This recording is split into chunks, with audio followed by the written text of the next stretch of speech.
আসসালামু আলাইকুম। স্বাগতম মেডিসিন টক বিডি চ্যানেলে। আমার চ্যানেলের পক্ষ থেকে আপনাদের জানাই শুভেচ্ছা। আজকে আমি যে মেডিসিনটি নিয়ে আপনাদের সামনে আলোচনা করব সেটার নাম হলো ইউরোকিওর এসআর 100 মিলিগ্রাম, যার মধ্যে রয়েছে নাইট্রোফিউরান্টোয়েন 100 মিলিগ্রাম। এটি সাধারণত প্রসাবের জ্বালাপোড়া সহ বিভিন্ন রোগের জন্য এটা ব্যবহার করা হয়ে থাকে। আজকে আমরা এই ভিডিওতে এই ইউরোকিওর এসআর 100 মিলিগ্রাম সম্পর্কে জানবো। আসুন জেনে নিই এই ইউরোকিওর এসআর 100 মিলিগ্রাম আসলে কি কি রোগের জন্য কাজ করে থাকে।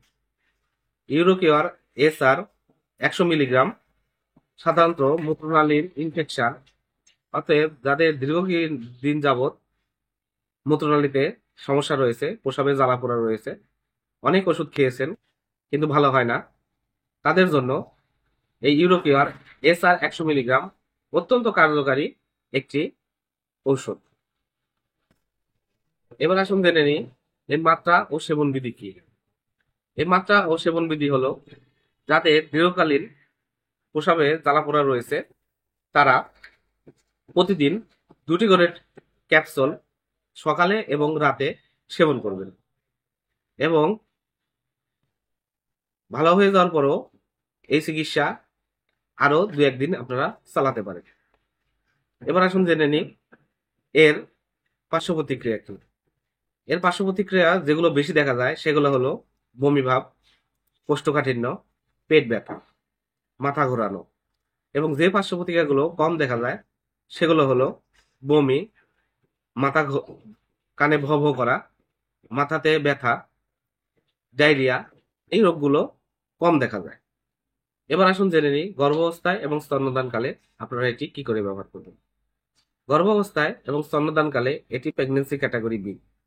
যদি গর্ভাবস্থায় অত্যন্ত প্রয়োজনীয় হয় তখন এই ইউরোকেয়ার এসআর 100 মিলিগ্রাম আপনারা ব্যবহার করতে পারবেন। এবার আসুন জেনে নিই এর মাত্রাধিকতা কি। এটি অতিরিক্ত মাত্রায় সেবন করলে আপনাদের বমি হতে পারে।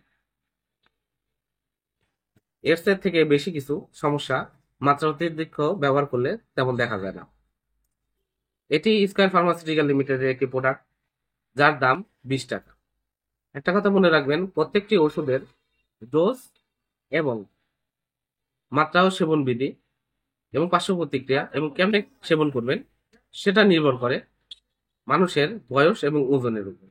তাই যে কোনো ওষুধ সেবনের পূর্বে অবশ্যই আপনারা ডাক্তারের পরামর্শ গ্রহণ করে ওষুধটি সেবন করুন। ধন্যবাদ আমার ভিডিওটি দেখার জন্য।